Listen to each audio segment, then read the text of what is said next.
This is an unboxing of the Rode NTG4 Plus directional shotgun microphone, which effectively replaces and updates the NTG2. Now the NTG2, you'll remember, came with the option either of phantom power through the XLR connector or power from an AA cell. This one, likewise, the NTG4 Plus, can have phantom power or is powered from a battery, but the difference is that it is an internal rechargeable battery which recharges via a micro USB. There is also another version of this, the NTG4, which is purely powerable via 48 volts phantom power, and that effectively is the replacement for the NTG1. So the specs on this are that it has super low noise electronics, they say, has a high pass filter, a pad and a high frequency boost which are selectable via little buttons on the microphone body. That internal lithium battery, it says, will last up to 150 hours, and there is a micro USB charging cable included. Finally, of course, the mic has the option of the Rode 10-year warranty. So let's open up the box. I've already cut the little bit of tape here so we can get straight into it without any messing about, I hope. All looks very smart indeed. First thing you see here, an incitement to register for your 10-year warranty. Congratulations, it says on your purchase. All Rode microphones come with a 1-year warranty, but it can be extended to 10 by going to www.rodemic.com and registering your product. Now, a little bit of silica gel in there. The microphone, obviously, comes with a little foam wind jammer. No full furry, that would be a separate option, but it does come with the normal foam wind jammer. Also here included in the packaging is a little microphone stand, and you just pick what angle you want it to be at and tighten it up there, and then on the bottom there a thread so it'll stand on any normal mic stand or a light stand at a push, whatever you've got handy really. What's this? I don't know what that is. It's a little plastic clip thing. I'll read the instructions on that later. Just before I get the mic out itself, there's some other stuff under here. How do I get this out? I think this will come up. Yes, it will. Okay, there is quick start guide there, which unfolds, and several languages telling you what you've got in the box. Some instructions on an LED that's on the body of the mic, which tells you how you're powering it or how much power there is left in the battery, and some recording tips pointing out that it's a highly directional shotgun microphone featuring a supercardioid polar pattern, and therefore saying point the mic as close as you can to the person or sound you want to record.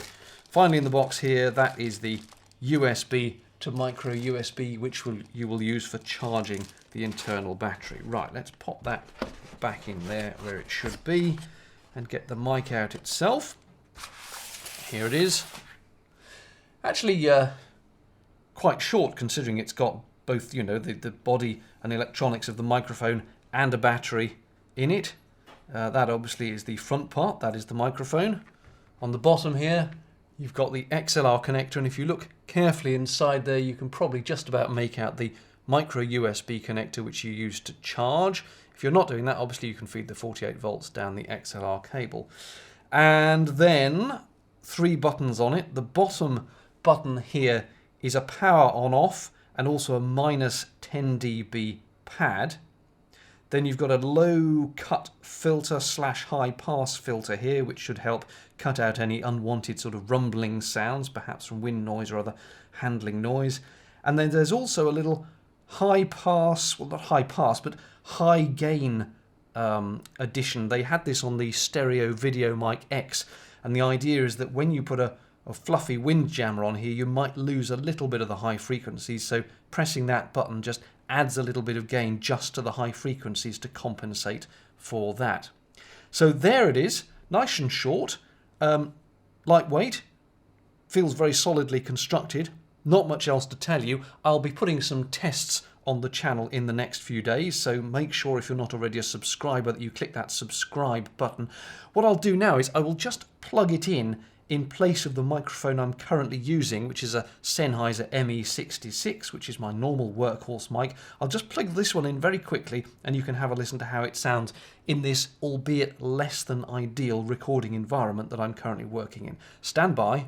Well, you're now listening to me on the new Rode NTG4 Plus. It's being plugged into a Canon XF200 camcorder. The previous microphone you heard was the Sennheiser ME66. One thing I've noticed already is I've had to turn the recording levels up on the camcorder because the signal coming out of the Rode was substantially quieter than that coming out of the Sennheiser. Whether that's a good thing or bad thing remains to be seen. However, it is a fact.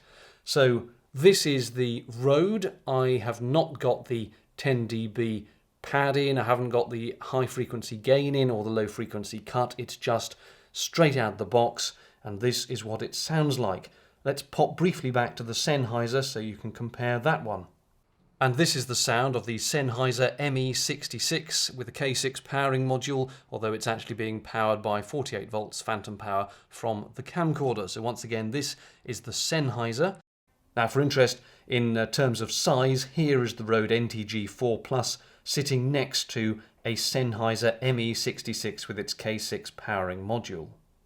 So over the next few days I'm going to go out and test this, and I will put up some test recordings and comparisons with other microphones as soon as I can. So thanks for watching. Give me a quick click on that like button if this unboxing was in any way useful to you, and obviously subscribe to the channel to be alerted to the new videos as I upload them. Thanks a lot. Bye bye.